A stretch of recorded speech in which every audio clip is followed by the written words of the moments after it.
Aragona ha allestita la casa di Babbo Natale del CAV, il centro di aiuto alla vita. Le interviste alla presidente Anita Castellano e all'artista Carmelo Sciortino.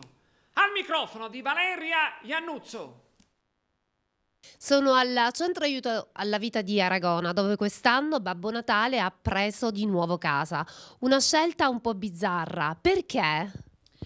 Questa è la seconda edizione perché l'anno scorso abbiamo visto con meraviglia che molte persone si sono avvicinate al CAV. Il nostro obiettivo è quello proprio di aprire le porte una volta all'anno in relazione al Natale, proprio proprio perché il CAV ha l'obiettivo della salvaguardia della nascita, e quindi abbiamo pensato ai bambini con la casa di Babbo Natale. Quest'anno abbiamo aggiunto un presepe in stile arabo-palestinese, proprio perché raffigura proprio l'ambientazione storica di quei tempi, realizzata direttamente da un artista, Carmelo Sciortino, aiutato dall'equipe del CAV, proprio per dare segno molto più tangibile dell'obiettivo del CAV.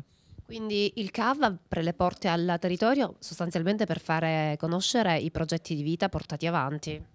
Sì, per la promozione della tutela della vita. Il CAVI è un'associazione un po' particolare, il CAVI opera a porte chiuse proprio per la tutela delle donne che vengono, che si rivolgono a noi, non solo perché hanno delle gravidanze indesiderate, ma anche perché pur volendo quella creatura hanno dei problemi e non possono portarla avanti. Quindi con il nostro sostegno, anche con dei professionisti, ci appoggiamo a enti pubblici e privati affinché tutte le vite vengano salvaguardate.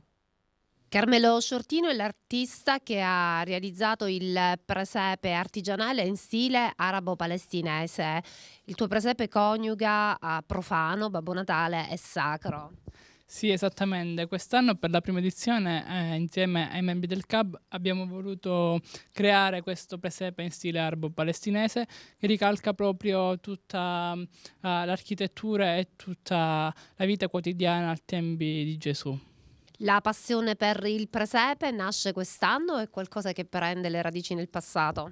Beh, la passione per il presepe è sempre stata in me qualcosa di profondo. Infatti, sin da quando avevo 6 anni, insieme ai miei parenti e specialmente ai miei nonni, ho iniziato a cimentarmi anno per anno nella costruzione di diversi presepi.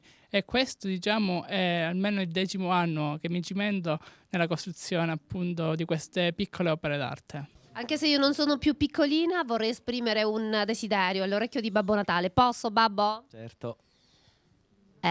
Io voglio sicuramente, per tutti, ma veramente per tutti, tantissima salute.